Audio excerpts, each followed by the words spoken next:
या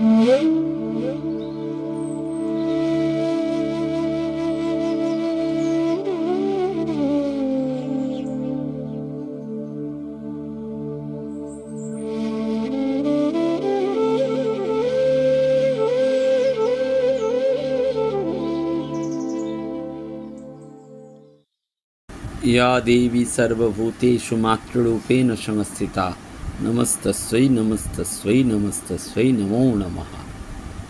नमस्कार। श्री श्री ठाकुर श्री श्री मा एवं स्वामीजी महाराज के भूलुंठित प्रणाम जानाई।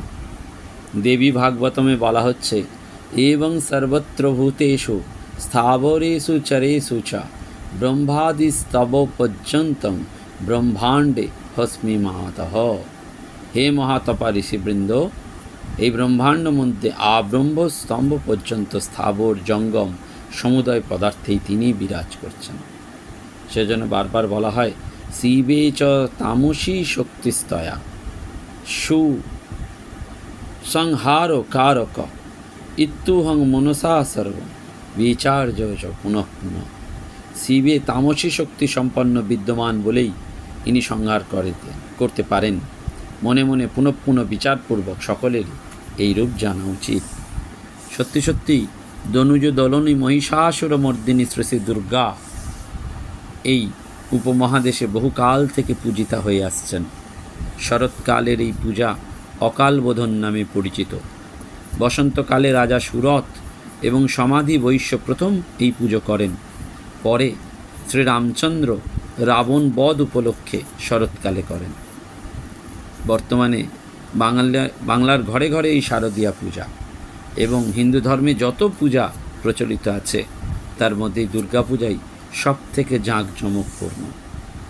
বৈদিক যুগ থেকেই শক্তিময়ী নারীর সাধনা এই দেশে প্রচলিত ছিল। শক্তি শব্দটি স্ত্রীবাচক। ভারতবর্ষে নারী মূর্তিকে মাতৃরূপে আরাধনা এবং উপাসনা করা হয়। প্রকৃতপক্ষে তিনি নারী বা পুরুষ নন, মহাশক্তি।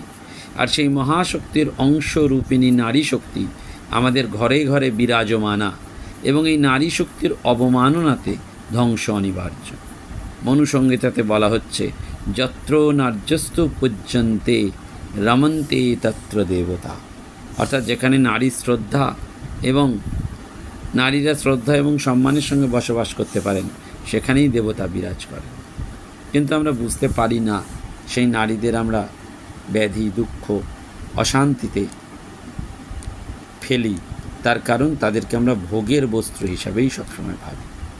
সেজন্য মহামায়ারূপিণী এই নারী শক্তি সর্বশক্তির আধার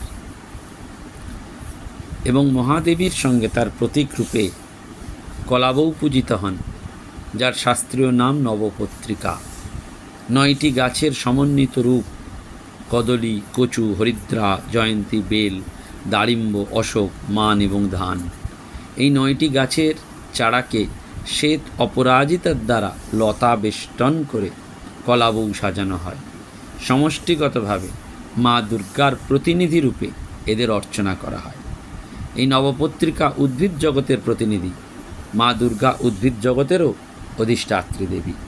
নিখিল বিশ্বের সমস্ত উদ্ভিদে মহামাতৃকা রূপে স্থিতা যখন মাতা দুর্গাকে কলাবউয়ের মাধ্যমে প্রণাম জানিয়ে প্রার্থনা করা হয়, মা নিখিল বিশ্বে সর্বত্র বিরাজমানা, তুমি আমাদের সকল ভয় থেকে রক্ষা করো, আমাদের যথার্থ কল্যাণ বিধান করো।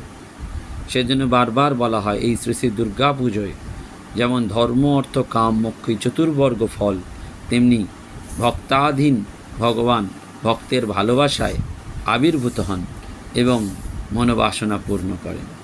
শ্রীরামকৃষ্ণদেব গাইতেন নমো নমো মা দুর্গা নমো নারায়ণী, কখনো বা পুরুষ হও কখনো বা রমণী, রামরূপে ধরো ধনু মা কৃষ্ণরূপে বাঁশি। প্রকৃতপক্ষে তিনি নারীও নন, তিনি পুরুষও নন, তিনি মহাশক্তি। সেজন্য এই কল্যাণময়ী মা দুর্গার পূজা, সেই মহাপূজার যে পুণ্য লগ্নে আমরা বারবার সেই স্মরণ করি যে বেলতলায় ঘটে দেবীর আমন্ত্রণ এবং অধিবাস। এই আমন্ত্রণ আবাহন নয়, আবাহনের মন্ত্র স্বতন্ত্র আর আমন্ত্রণের মন্ত্র স্বতন্ত্র।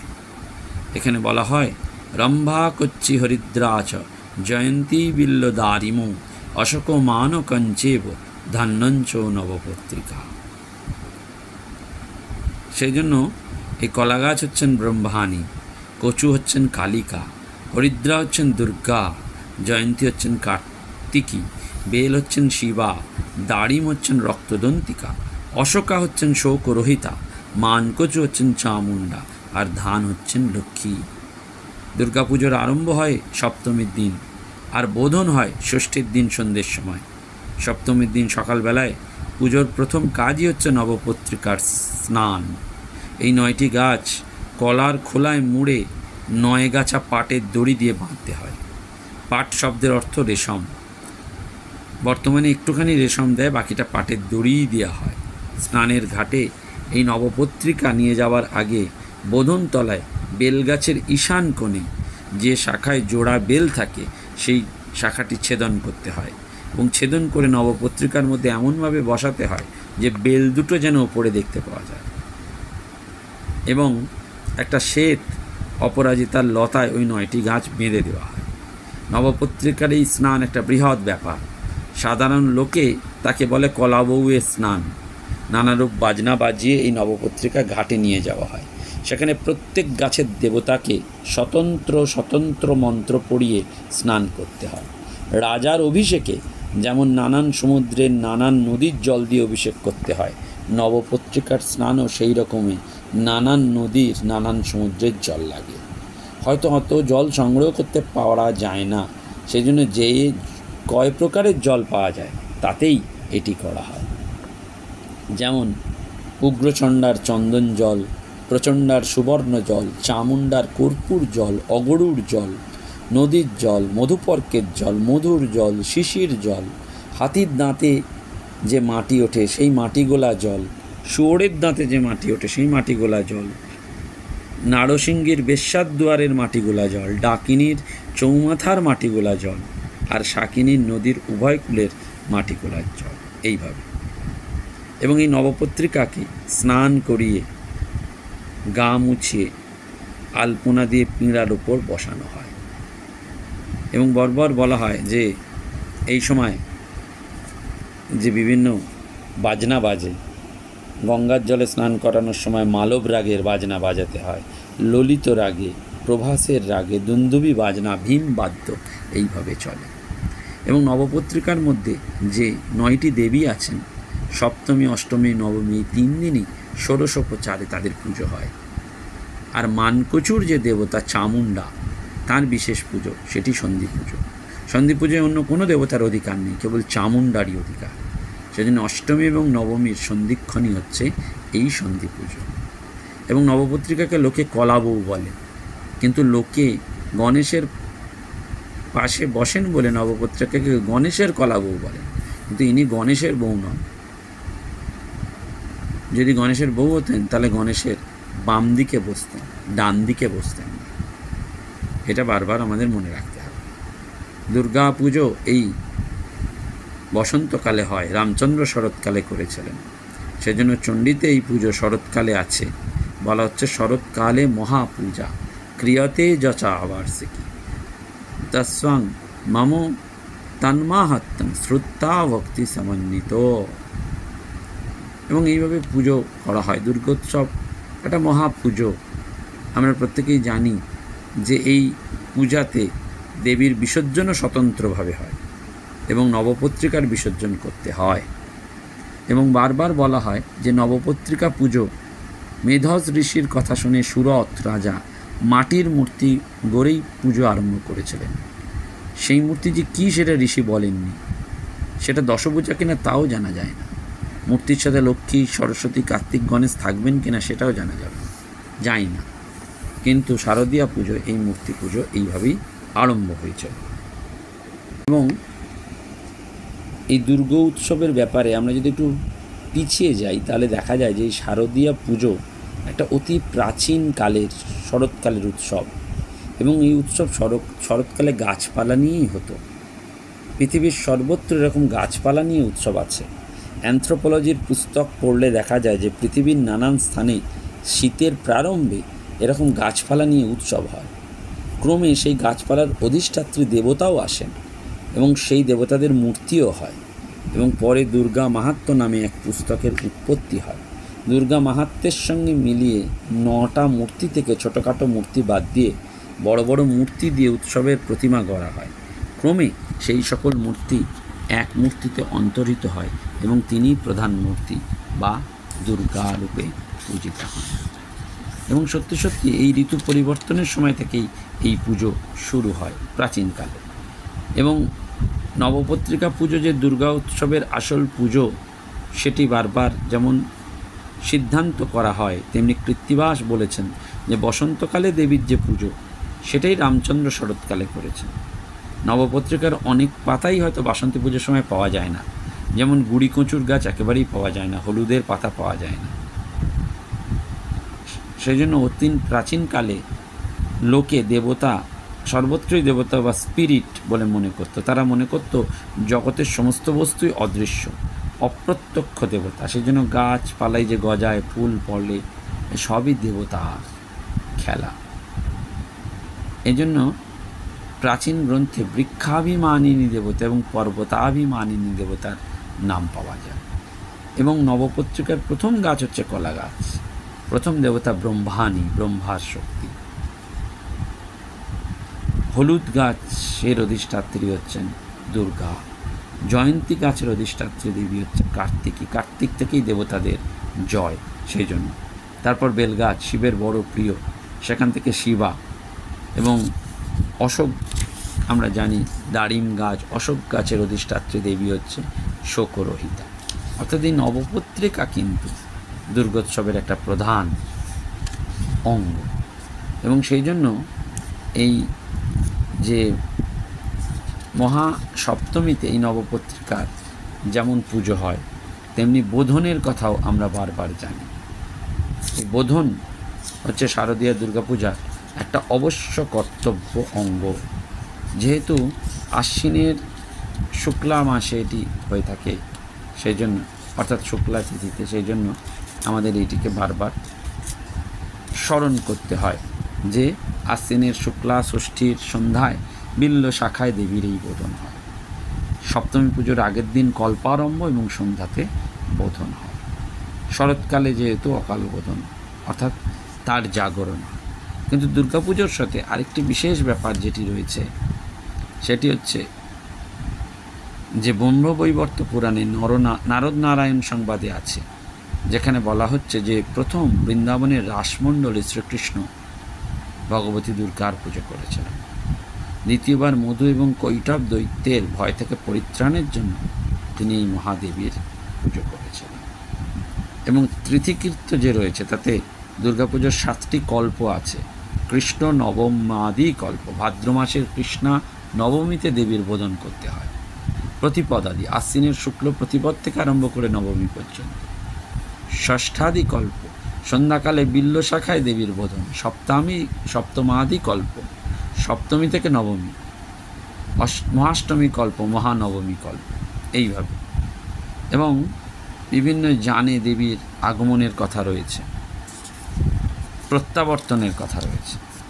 এবং বারবার বলা হয় যে এই দুর্গা নামের যে উৎপত্তি, সেখানে বলা হচ্ছে দুর্গ শব্দের অর্থ দৈত্য, মহাবিঘ্ন, ভববন্ধ, কুকর্ম, শোক। অর্থাৎ দুর্গা শব্দের অর্থ হচ্ছে সমস্ত দুর্গতি নাশিনী।